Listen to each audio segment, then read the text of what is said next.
لیکن میں تھوڑی سی ایک گزارش کروں گا کہ جسم کی صحت کے لیے اپنی غذا پہ کنٹرول کریں۔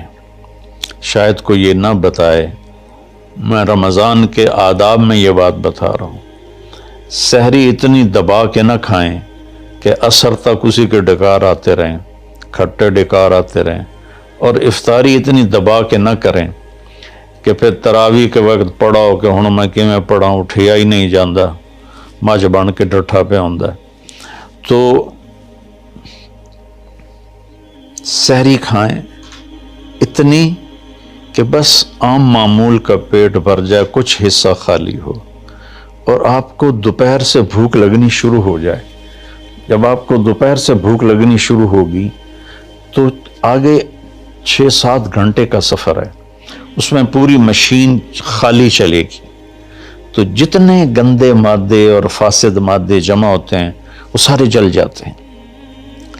اچھا، رمضان کے دونوں طرف معنی آتے ہیں، وہ میں بتاتا ہوں، ابھی میں جسمانی بتا رہا ہوں۔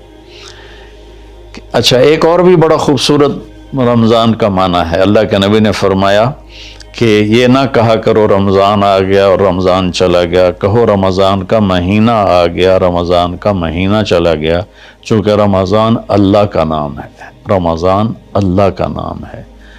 اللہ اس میں اپنے بندوں کے گناہوں کو جلا دیتا ہے، تو اس لیے یہ تفسیر رازی کی روایت بیان کر رہا ہوں، اس کی صحت اور ضعف کے بارے میں مجھے نہیں پتا۔ تو رمضان کہتے ہیں جلا دینا، جلا دینا یا جل جانا۔ تو جب آپ کا فاقہ 12 بجے سے شروع ہو جائے گا اور 6-6:30 بجے تک چلے گا، تو آپ کے جسم کا ایک ایک خلیہ گرم ہو جائے گا اور اس میں سے بھاپ نکلے گی، اور آپ کے جسم کی گندگی پورے سال کی جو جمع ہے وہ جلنا شروع ہوگی۔ پھر آپ افطاری جب کریں تو سنبھل کے کریں، ٹھنڈا برف سے بھرا ہوا پانی اور روح افزا اور جام شیریں اور دودھ سوڈا، اور اس میں برف کے اتنے بڑے بڑے ڈلے ڈال کے جب آپ پیتے ہیں تو سارے دن کے روزے کا جسمانی فائدہ فوت ہو جاتا ہے، ختم ہو جاتا ہے۔ سنبھل کے پانی پئیں اور روم ٹمپریچر کا پانی پئیں۔ اس وقت معدہ گرم ہوتا ہے، اس میں ٹھنڈی بلا ڈالنا، اور پھر آپ اس پر دوسرا ظلم یہ کرتے ہیں کہ اتنا ٹھنڈا پینے کے ساتھ گرم گرم سموسے کھاتے ہیں، گرم گرم پکوڑے کھاتے ہیں، اور کئی ماشاءاللہ ساتھ وہ پیس کو بھی ملاتے ہیں، کوئی چانپیں ملاتے ہیں، کوئی پیس ملاتے ہیں۔ یہ افطاری ہوتی ہے اور پھر کھانا اس کے بعد ہوتا ہے۔ تو سادہ پانی سے روزہ افطار کریں، اور مغرب کی نماز کے بعد ہلکا پھلکا کھانا لیں، اور پھر تراویح کا انتظار کریں، تراویح پڑھیں، اور اس کے بعد جس کا ذوق ہے ٹھنڈا پانی پینے کا وہ ٹھنڈا پی لے، گرم کا ذوق ہے گرم پی لے، لیکن برائے مہربانی کئی چیزوں کا، اب میں ایک آپ کو مثال دیتا ہوں۔ یہ ہماری گاڑیاں ہیں معمولی سی، تو ہم اس میں دیکھتے ہیں کہ اچھا پیٹرول کہاں ملتا ہے۔ جس پیٹرول پمپ کا پتہ چلے کہ پیٹرول اچھا نہیں، ہم سزوکی والا بھی آگے چلا جاتا ہے کہ ویکھو چنگا پیٹرول کتھوں لبدا ہے، اور جن کے پاس مہنگی گاڑیاں وہ ہائی آکٹین ڈلواتے ہیں، جو پیٹرول کی سب سے اچھی قسم ہوتی ہے۔ تو ہم اپنی ایک چھوٹی سی گاڑی، چند لاکھ یا چند کروڑ کی گاڑی کو اچھا پیٹرول دینے کے لیے کئی کلومیٹر سفر کرتے ہیں کہ وہاں کا پیٹرول پمپ اچھا ہے، اور یہ جو گاڑی ہے جس کی آنکھ کا یہ ابرو کا یہ جو پپوٹے کا بال ہے، یہ اگر گر جائے تو ساری دنیا مل کے نہیں دے سکتی۔ ایک نوخن اگر گر جائے تو پوری دنیا مل کے وہ نوخن نہیں دے سکتی۔ کون چاہتا میں گنجا ہو جاؤں؟ اور ایک بال گرتا ہے تو پوری دنیا کی طاقت مل کر وہ بال واپس نہیں لا سکتی۔ تو اس کو ہم گندی سے گندی چیزیں کھلاتے ہیں، کچوریاں کھا رہے ہوتے ہیں، قتلمے کھا رہے ہوتے ہیں کہ افطاری ہو رہی ہے، تو اللہ کے واسطے ٹویوٹا گاڑی میں صاف پیٹرول ڈلواتے ہو اور اس خوبصورت گاڑی میں گند بھر دیتے ہو، سموسے اور پکوڑے اور دودھ سوڈا اور جام شیریں اور روح افزا اور 7 اپ اور ٹھنڈے پانی، سکنجبین، اور اس کے اوپر پھر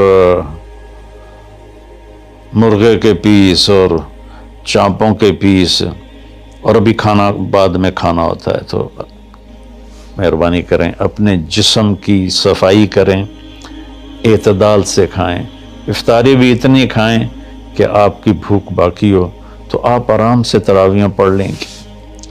تو تراویح پڑھیں، پھر اس کے بعد آپ آرام کریں، جلدی سے سو جائیں۔ اور بعض نوجوان ساری رات جاگتے ہیں، ٹھیک ہے، کوئی بات نہیں، جاگیں، کوئی نفل بھی پڑھ لیا کریں، کچھ اپنی گپ شپ بھی کر لیا کریں، اور پھر سحری ایسی کھائیں کہ اب اس میں پراٹھے پک رہے ہوتے ہیں اور ہر گھر سے پراٹھوں کی خوشبو آ رہی ہوتی ہے، تو پھر پراٹھوں کا بوجھ اپنے اوپر نہ ڈالیں، سادہ روٹی کھا لیں، سادہ سالن کھا لیں، تو پورے مہینے میں آپ کے پوری باڈی کی اوور آلنگ ہو جائے گی۔ یہ تو جسمانی فائدہ ہو گیا۔ روحانی لحاظ سے کیا ہے؟ شہر رمضان، رمضان جل جانا، جلا دینا، رمضان کا مہینہ۔ اس لیے اللہ کے نبی نے کہا، یہ کہا کرو ماہ رمضان آیا اور ماہ رمضان گیا، کیونکہ اللہ آنے جانے سے پاک ہے، تو اللہ کا نام رمضان ہے۔ یہ امام راضی کی روایت ہے۔ تو یہ نہ بھی ہو تو رمضان میں جلنے کا مطلب کیوں ہے؟ اسی مہینے کے ساتھ کیوں ہے کہ ہر روزے کے ساتھ اللہ اس کے گناہ معاف کرتا ہے، اس کے گناہوں کو جلاتا ہے، اس کی بھوک کی آگ میں جلاتا ہے، جلاتا ہے، جلاتا ہے۔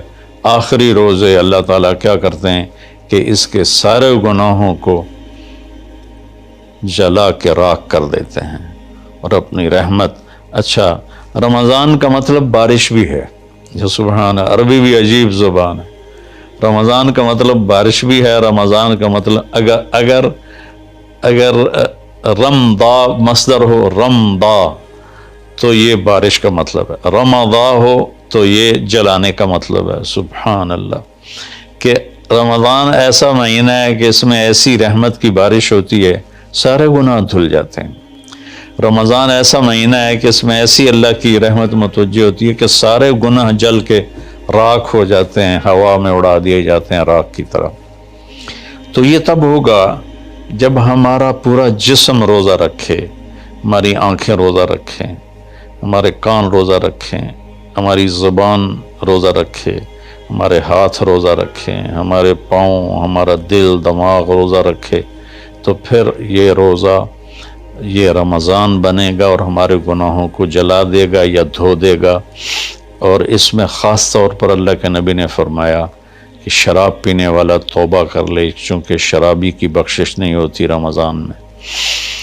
ایک ہوتا ہے دلیر ہو کے پینا، کوئی نہیں، کچھ نہیں ہوندا، اللہ بڑا غفور و رحیم ہے، یہ تو سارے پکڑے جائیں گے۔ ایک آدمی میرے پاس آیا، وہ کہنے لگا، جی مجھے شراب کی عادت ہے، چھٹتی نہیں، کئی دفعہ چھوڑی ہے، پھر نہیں چھوٹتی، اور پھر جو وہ دھاڑیں مار کے رویا، اتنا رویا کہ میں بھی غمگین ہو گیا اس کے رونے کو دیکھ کر۔ اس کا معاملہ اور ہے، تو اس پر اللہ کی رحمت نازل ہو جائے گی، چونکہ جو توبہ کرتا رہتا ہے پھر اس سے ٹوٹ جاتی ہے، وہ دن میں 70 دفعہ بھی توڑے گا اور توبہ کرے گا تو اللہ کے ساتھ دوستی باقی رہے گی۔ تو ایک شرابی ہے تو اللہ کے واسطے چھوڑ دے۔ ماں باپ کو دکھ، عق الوالدین، ماں باپ کی نافرمانی نہیں فرمایا، ماں باپ کو پرزے کر دینا۔